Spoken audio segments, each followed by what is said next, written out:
Oh, there we go. Seriously, there's something called a live button. And if I don't press the live button, guess what happens? We don't go live. We'd be talking to ourselves. We were. And then Laura's sitting there, like, you got to press it. And I was like, I don't know how to press it. I finally pressed the live button. Here we are live. Okay, well, now we're here. So, but we're not really going to talk about anything until we make sure we're streaming, because LinkedIn seems to have a little bit of a delay. So we just want to make sure. And we're going to let a couple people join us again today. Yeah.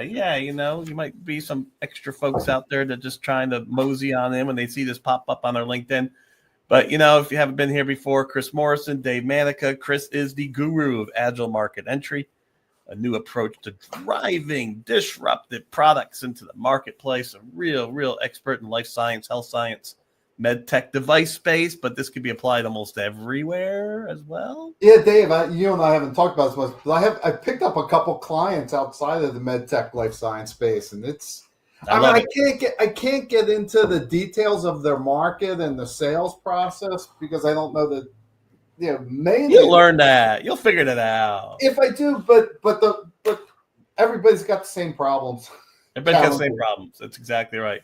Was that Tortillas? No. Turgenev, Fathers and Sons are the book on family. Every good family is the same for the right reasons. Every bad family is bad for 1,000 different reasons. Anyways, I'm babbling here. Let's jump into this bad boy. So I think we've given people time enough to get here. We're going to be talking about this idea of a VP of sales dilemma. Yes. VP of sales. Have you ever been a VP of sales, Chris? I actually have. I've never actually had that title. I've led many times. I've led sales in startup companies.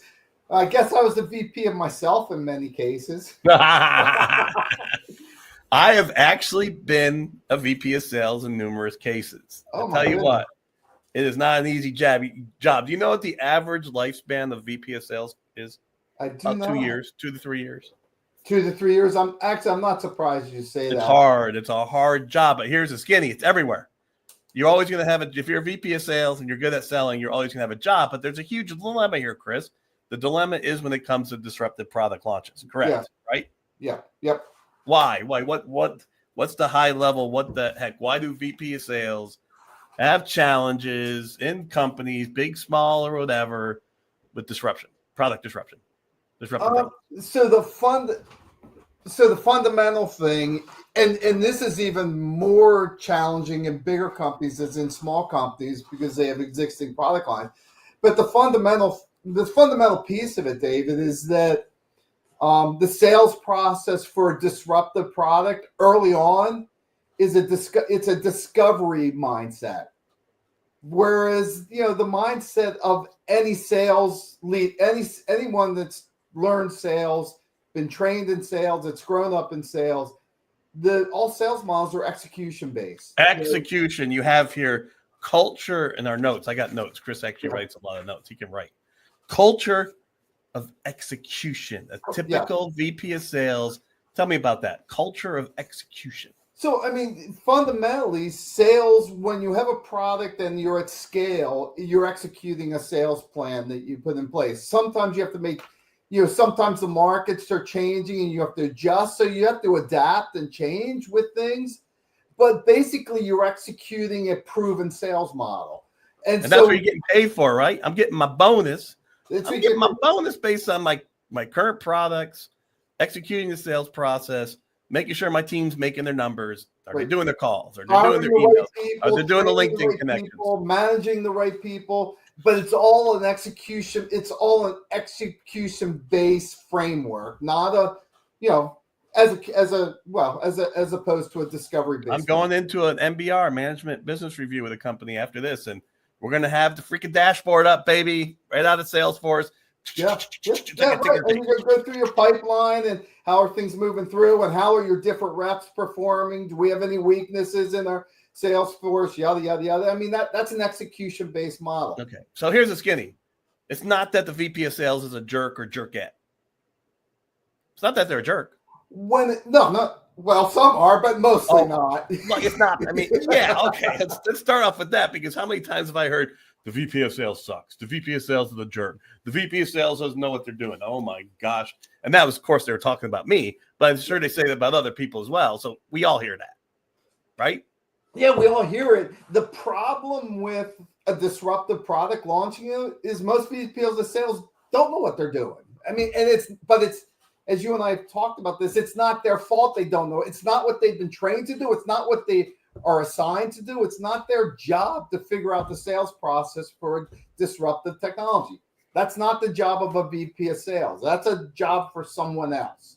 All right. So that's what the first thing is that some people would look at it and say, is this disruption incrementals, or is it just an incremental change, or is it a true disruption? So I think that's especially in big companies where they already have an existing product line.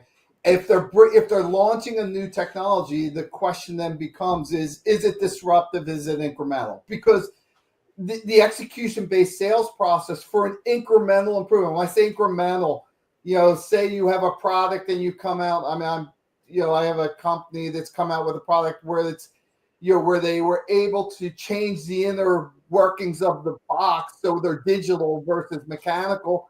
And because of that, they create a competitive advantage in the marketplace because now their maintenance contracts have, they cut them in half. The cost of the maintenance. Yep. That's an incremental improvement. An execution-based sales framework works fine in that case. Yeah. So if it's incremental, but if it's but that's kind of the first question. If you're launching a disruptive product, you need a different sales process. So the VP of sales got to say to himself in some ways, or herself, himself, whatever. Look, I've done the incremental thing, but disruptive is different. I got to accept the fact that disruptive is different, and so I need to do it a different way. And when I started thinking about repeat and scale, when I was a VP of sales, all I want is I want the salespeople to grow. I want them to do it consistently. Yep. I don't want them to think. I want them to follow the scripts, the processes, the value propositions, the ideal customer profiles. It's all there. Follow it. If we have to tweak it a little bit, go. Yeah, even if it's use your personality to build relationships and that type of thing, but don't change the sales plan. So, and then from an incremental standpoint, it actually gives you a reason to talk to your existing customers. From a disruptive standpoint, wouldn't you say that your strongest customers most likely won't buy your disruptive product? Is that a correct statement to say? Your strongest customers, there's a good chance they won't buy your disruptive product. I wouldn't say that. I wouldn't say that's yes or no. It's dependent, right? Okay. So because you're selling to a different type of customer. So your stable customer could be your stable customer in the stable company. You've got all different types of customers. When we look at the Rogers adoption curve, you have early adopters in there, you have innovators, you have the early majority of the late majority of all those. So, so if you look at the ratios, your early adopters and innovators are only 14% of the marketplace. So yes, 86% of your existing customers probably will not buy. Or how about this? Let me give you a better scenario. Yes. Of that 15%, you're not going to be selling to the same person in that company.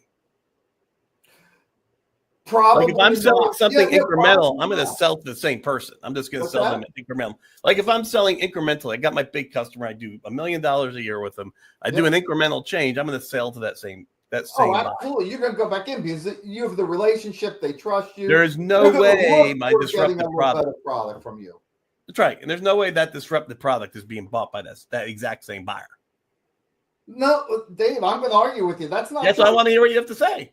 If they're an early adopter or an innovator, yes, they could be your friend. But the odds of them being that personality it's very low. It's less. Yeah, the probability is like range. So that's what I want to get at is the fact that the first thing that a good VP of sales, if they're coached right, the first thing they're going to say is, "Let's sell this new thing to our biggest customers. They know us. They're going to buy from us." And to me, that's kind of stupid because your existing products are probably bought by some buyer in the middle of the stack. Oh, correct. Who's just being told what to do and is just buying on scale, rocking and rolling, right? Oh, in that case, that's probably they won't be their customer for a disruptive product. Absolutely not. I'm thinking, in my world, a lot of times I'm selling to surgeons. I'm selling into surgeons, and some surgeons are innovators and early adopters. And some surgeons are. Most of them are not. Yeah. So some of So yes, there is some innovators, early adopters in your customer base, but you got to be able to figure out how to pull those out and sell to them. Yeah, you have to talk to them. So the thing though is the first mindset is, oh yeah, we'll sell that. We got all these great customers. We're just going to go to those customers, go right to the buyer, and we're going to sell. That's completely the wrong mindset. So that's one of the first problems I see in the. And here's the other problem, David. If you actually are successful selling to some of those early customers, that early adopters and innovators, they won't go through the learning process you have to go through for a truly disruptive product. They got by law. Actually adopted into practice. They'll buy your product, use it once or twice, and because they don't have the right personality, they won't be, they'll stop. I saw this, man. I used to buy K through 12. I used to sell a K through 12 product. Really innovative, really disruptive. But I worked with a lot of purchasing people. They bought it, but it sat in the warehouse, never opened.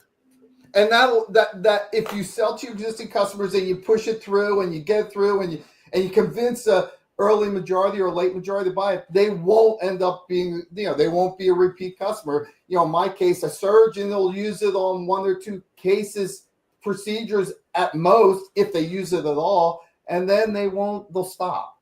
Yeah, and this is what's interesting about this. So from a VP of sales dilemma perspective, I look at this and I really say, look at, you have to start as a VP of sales, you have to start kind of embracing this idea of the and. Yes. Like I'm going to have two things going on, right? I'm going to have my scale repeat system, which I might be a mastermind at. Yep. And I got to have this AME thing going on if I want to make this disruption work. If I want to make this work. And what you see in a lot of big companies is I was just talking to I was just reviewing a project for a client today where, the big strategic partners want to see market revenue. They want to see market traction before they invest in a startup company. Yep. Mm-hmm. But what ends up happening is the end comes in here. What ends up happening in a lot of big companies is they then move away from disruptive technologies. Either they let it develop so far along to where the market's already established and it is in kind of the scale stage, and then they buy it, which means they're paying 10 times the cost for that. Yep. Or they're just staying away from disruptive because they know disruptive does right. That's part of the order that they don't want. The other thing is it's not the incremental or the disruptive. They need to start embracing the incremental and the disruptive, but it's an and statement. This is a whole built to last thing. This is an and statement. You got to get the and. But realize that they should be managing their products from a sales perspective completely differently. So now we're really saying it's an and statement, but you have two different organizations, or you may have two different structures. Yeah, not organizations. That's too heavy of a word. Two different groups of people. The best VP of sales I ran across, and I don't run across this very often in bigger companies. Because again, you say VP because everybody thinks VPs of sales suck. So there you go again. Right. I ran across this one VP of sales of all these. I'm sorry, keep going. Yeah, but the one or two are the VP of sales that say, listen, don't give me a disruptive product without the sales process to go with it. Yeah. Because they know their team can't operate, their execution team can't operate without it. Oh my gosh, that's a really good point, Chris. We don't even know if that's in the notes. It's almost the best flipping statement that a VP of sales could say is, I ain't selling that because I don't have a repeatable sales process. A really enlightened, smart VP of sales, that's what they do. So here's a question from Francisco, by the way, Chris. Product management. Don't hand me a product without the sales process that goes with it. And if it's truly disruptive product, if they don't do that, then their sales team's going to fail. I love that concept. I mean, it's really cool because now you're saying, look, I know my job. My job is repeat scale. My job is I have a repeatable sales process. I brought that to you. It's working in our ideal customer profile. It's rocking. This is not that. That's a disruptive product that needs a repeatable sales process. Yeah. And I'm not your person to do it. And the best VP of sales recognize this and they say that. So this question, Francisco asks, is the disruptive technology replacing an old product? So just in general, just give us your thoughts on that. So, yeah, well, so in some cases, yes, in some cases, no. I think that's a better answer from my perspective. Yeah, keep going. In some cases, yes. A lot of times, yes, it is. I mean, if it's, and that's kind of parsing out, David, the different types of disruption. Some disruptions are solving a problem that isn't being solved today. If you're doing that, then it's not replacing existing product. But sometimes a disruptive product completely changes how you solve the existing problem that is being addressed today, and that way it can replace an existing product. This is kind of that's the second one is kind of in the realm of Clay Christensen's classic. Yeah, I mean, I would say I think you answered it perfectly. Like it might be, it might not be. You get the concept of disruptive product is it's making a massive change that's going to affect your ability to sell what you currently sell, because it's most likely going to be bought by somebody else. It's going to jack up your ideal customer profile. It's going to jack up your repeatable sales process. It's going to jack up your scripts. It's going to jack up everything. Yes, it will. Just blow it apart. Yep. All right. So is there a title for this? Was asking, I think. What's that say again? I just lost the track. I forget it. You lost your track? Come on, you lost your train of thought. Yeah, you know me. I think yes, I love it. But Francis says, thank you for the question. That we love questions. Does that help answer the question, Francesco, or is there something else you wanted to ask beyond that? Well, he'll answer. I think it should have, but we'll see. But here's his gimme. Okay. So, how come in the VP of sales world, been there a long time, do we not talk about VP of sales for disruptive products versus VP of sales for scale products? Why don't we? Yeah, why don't we? Because we're trapped in this. We're trapped in a culture that doesn't think this way. Now, well, it's interesting, David. So if you look at the digital world, the IT world, we've been doing a lot of this work around how to manage disruptive technologies. And, Clay Christensen's done a lot of work, Steve Blank with customer discovery, the lean startup, the business model canvas, all these different ways of trying to build discover and build a startup world. So we're starting to see that bleed into the corporate world, ambidextrous companies. The companies are doing the execution and the discovery piece. Oh, I see. Yeah, there's a lot of talk about that, right? The bimodal. The people say you have a bimodal CIO, one that does the new tech, one that keeps the lights on. The one place we have not even started to explore at all, David, is the sales piece of disruption. No, I don't think I've ever heard of a bimodal. Now, here's the thing we debated about beforehand. We didn't get enough time for you to process. Some companies would say they're bimodal because they have a business development group or a new business development group. Yeah. The problem with that, though, is that from my perspective, what I've seen, new business development doesn't really sell the customers. They sell the partners. They sell the partners. Again, they're all doing this front end step. So the new business development, they'll be looking at the technology. They'll be looking at the market. And partners. They're doing the primary market research. They'll do the customer discovery. They'll make sure there's a problem.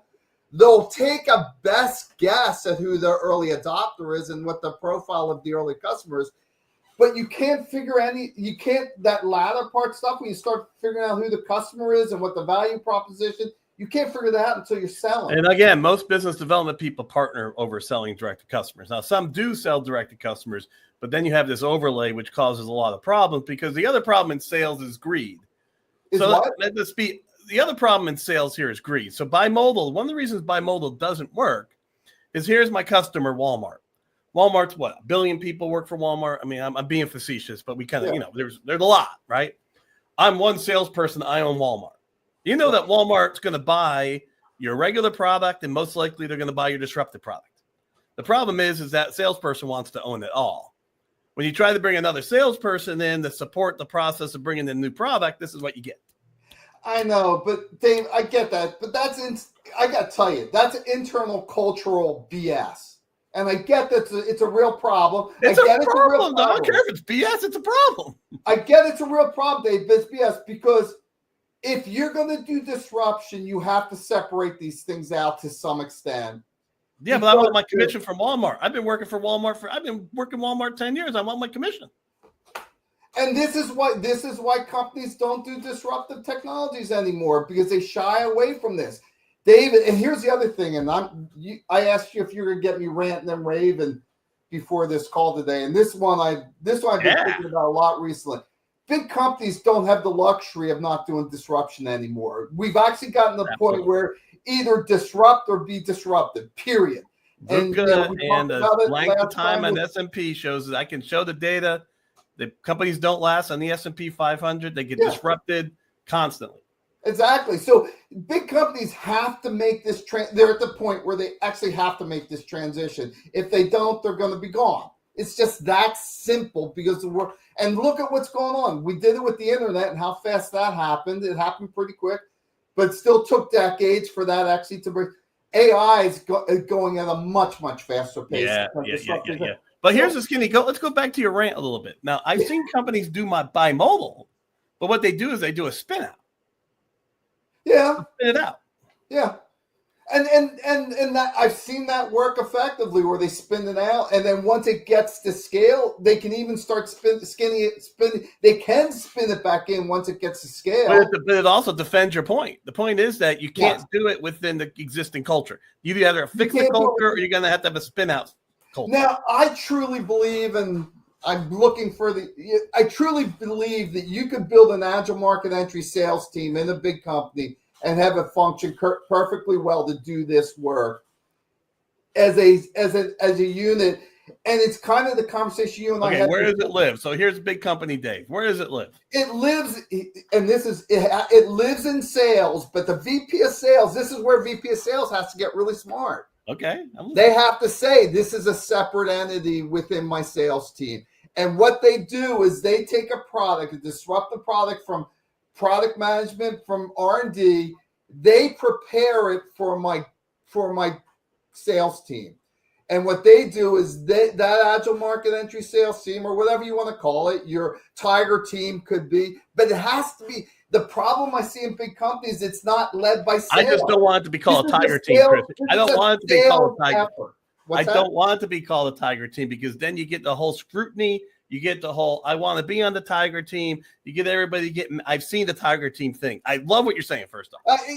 I love what you're saying. What people call it. I call it agile market entry. But what I'm saying, David, is it has to be, it's a sales process. It's figuring out the repeatable sales process that you hand to the larger sales team to then execute at scale. You know, it's funny. Frank Cisco talks about the disruptive technology will come from an acquisition. Then he talks about big company.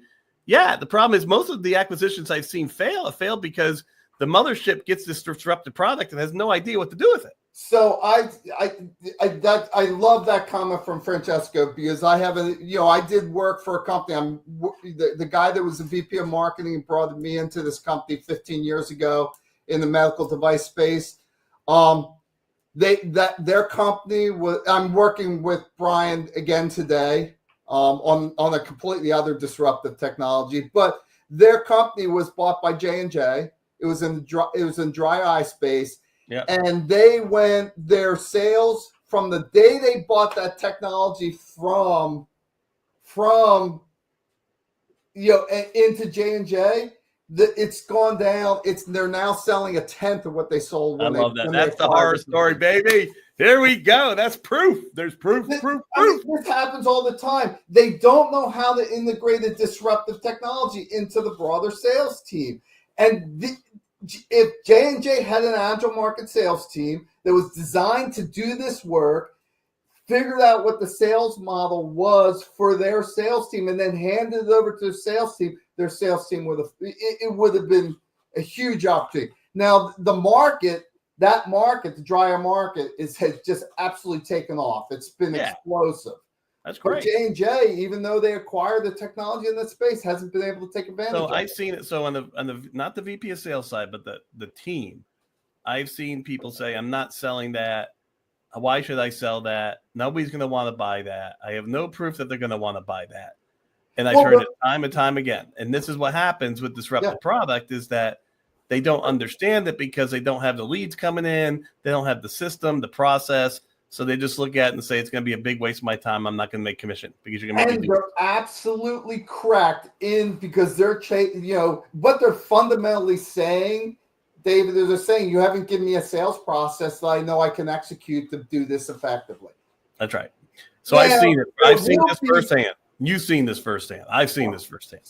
I see it all the time. I see this in startups and big companies. I mean, I see it across the board. This problem is a problem across the board. But that's a bit of this has to be solved. That's expecting your execution-based sales force to be able to take a disruptive product and integrate it. They can't do that. I wouldn't even say this isn't even just a big company dilemma. This is a dilemma for any company with longevity. If you're a company that has longevity, you're going to run into this problem because the culture is set on the things that you sell, how you sell them. In some ways, your core values become what you sell, not who you are. And you get fixated on that, right? So what you're saying here is that I'm hearing is that there's a bimodal opportunity here under the VP of sales. Yes. If the VP of sales is smart enough to realize it's a different team. Yes. It's a different team. It's a different leadership. It's a different management process. It's a different sales process. It's compensation. What's conversation with what? Compensation. Oh, compensation has to change. Different territories. The other thing about disruptive technology is it's the riskiest thing to sell, and you'll fail a lot in the beginning because it's a discovery. Again, it's a discovery process. Francisco agrees with you. Big risk. That's why companies try to hide from it, but it's where your margin comes from. But that's where your margin magic is. There's some data out there that 14% of new product launches are disruptive, 86% are incremental, but that 14% generates like 63% of the margin for. So I mean, that's the thing is, disruptive. There's lack of understanding. If there's lack of understanding, there's margin magic. What I mean by margin magic is you can hide a higher price in there because they can't tear it apart. Disruptive products by its very nature allows you to get more margin. Oh, you can't. They can't break it apart. They can't negotiate you. They need it. All sorts of. So the other thing is we talked about this. If they don't disrupt, they will be disrupted. Number one. Number two is they have a huge advantage over startups, and they have existing customer relations. If you're a pure startup, you got to create relationships. You're 2 steps ahead, but the problem is they start talking to the wrong people. They start talking to the people. They sell them the wrong things. They don't know how to sell. Their sales force, as you described, is frustrated because you don't give them the tools to do their job. Then they reduce their productivity because they're mad and agitated. I'm just going to go over to a company who I know I can sell for, is going to give me lots of focus and take care of me. And I'm going to make my $300,000 selling this product on a repeatable sales process. Or just sell the stuff that's already in my bag that's low margin. I know how to sell, right? And make my $300,000 and make my $300,000 that way. I mean, why do the headache? And that's, so yeah. But that's just you miss the opportunity of the margin on the disruptive product, which is 10x the margin on an incremental product. But the other thing you miss, Dave, and this is the biggest, the market opportunity of disruption is you have a chance to disrupt markets, literally disrupt markets. That means that you can take market share. That means that you can take market share from competitors, which you're not when you're selling into existing accounts. All that stuff then becomes available, and it changes your brand in the marketplace. Yeah. Now you're going to get into this whole concept of how, the big company has to, in a lot of ways, learn how the phoenix has got to revert back to. So big companies have to phoenix. They have to phoenix on a consistent basis. They have to come back from the fire. They have to rechange. They got to change. They got to adapt. They have a tough time doing that because for me, what I see is even though they might have these esoteric core values, their core values ultimately come to what they sell and the money they make from selling. So the other thing I'll tell you, Dave, and I going back to Francesco's comment about agreeing with this, that big companies have a hard time integrating disruptive technology. If they had this team, a large part of this team that gets into that company, the company that technology to bring up, that gets into that company before they actually acquire it.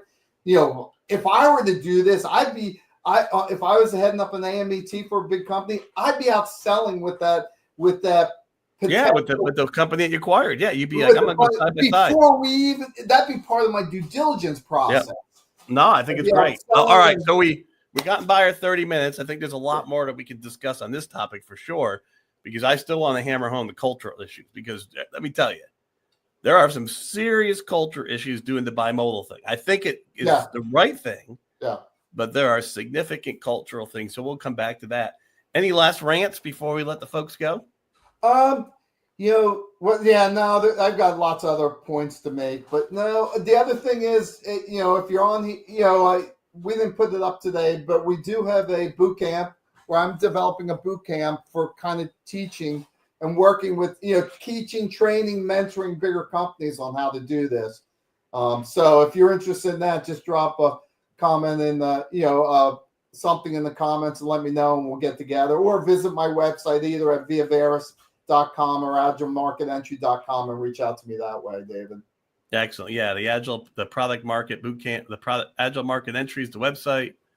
The product launch boot camp. Wait, my brain is fried. Why am I? It's the Agile Market Entry product launch boot camp. Product launch boot camp. Thank you, Chris. Anyways, Chris, thank you so much, folks. Till we see you again. Thanks, David.